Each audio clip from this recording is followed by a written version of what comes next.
seperti ini, salah satu faktornya adalah karena inspirasi dari ideologi Pancasila itu tidak secara total menjadi pedoman kita di dalam merespon dinamika dan perkembangan yang ada. Jadi terjadinya hiruk-pikuk itu karena itu, dan oleh karena itu saya ini bukan ketua, tapi saya justru ingin mengatakan begini: kalau ideologi itu tidak menjadi pedoman secara total dalam kehidupan bermasyarakat dan berbangsa kita, maka kita jangan marah kalau ada yang berpandangan bahwa itu masa depan Indonesia ini akan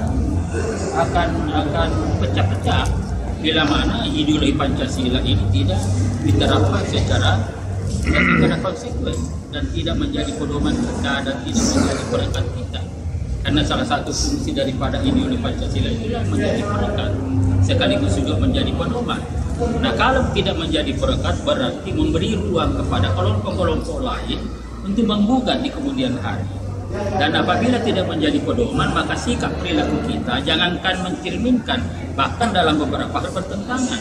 Dan itulah sebabnya sekarang ini kan ramainya isu tentang masalah oligarki, tentang masalah ini, itu macam-macam isu yang berkembang itu disebut karena salah satu faktornya ini karena ideologi ya hanya menjadi ilmu, menjadi pengetahuan, tidak menjadi pedoman. Nah, oleh karena itu ini ada buku yang kita sudah buat ya. Ini bukunya cukup apa? Jadi Pancasila Ideologi Partai Golkar, yang di sini saya sampaikan di belakang. Jika Pancasila hanya diterima sebatas ilmu dan pengetahuan saja, namun tidak dijadikan pandangan dan pedoman hidup, maka Pancasila tidak menjadi ideologi.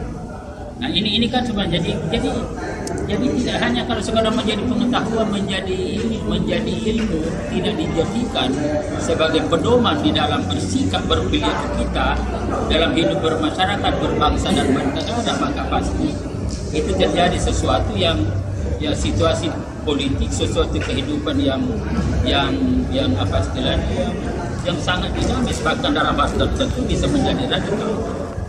Nah itu ya, dan karena itu sekali lagi kalau ini tidak menjadi pedoman, tidak menjadi perekat di dalam kehidupan berbangsa dan bernegara, jangan salahkan kalau ada orang yang memproyeksikan bahwa Indonesia ke depan kalau tidak seperti itu akan pecah-pecah.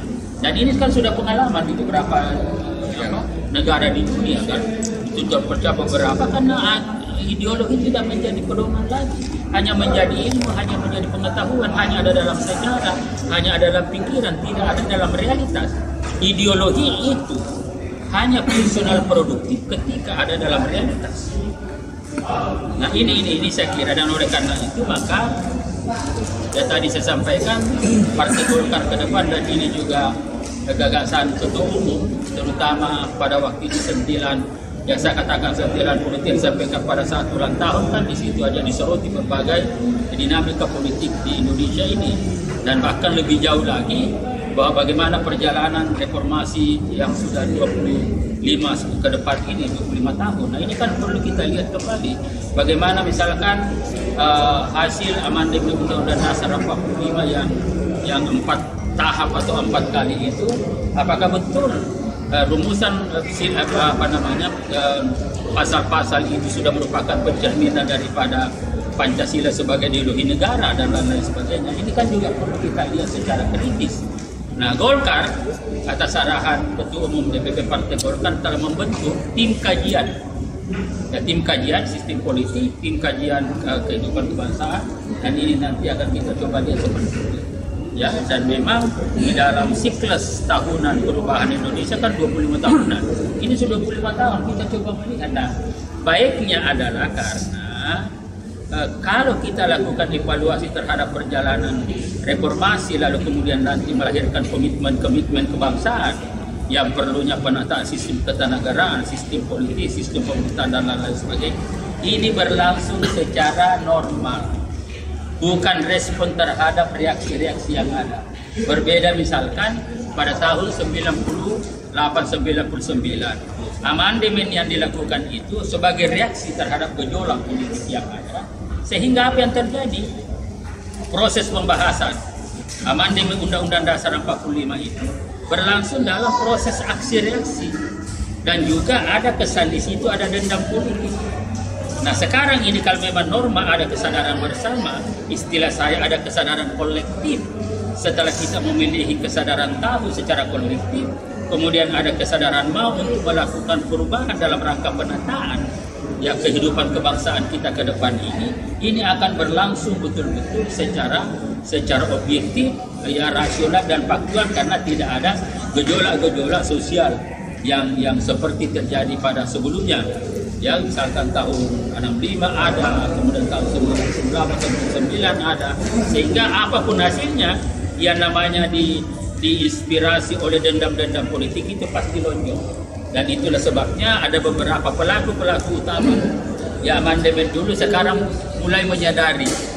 Nah tentu ya kesadaran itu harus kita jadikan sebagai dasar untuk menata ke depan lebih objektif lagi, sehingga hasilnya betul-betul itu bulat dan mencerminkan format sistem kehidupan kebangsaan kita yang ideal.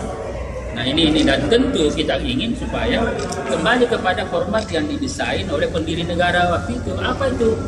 Bahwa Pancasila itu adalah digali dari nilai-nilai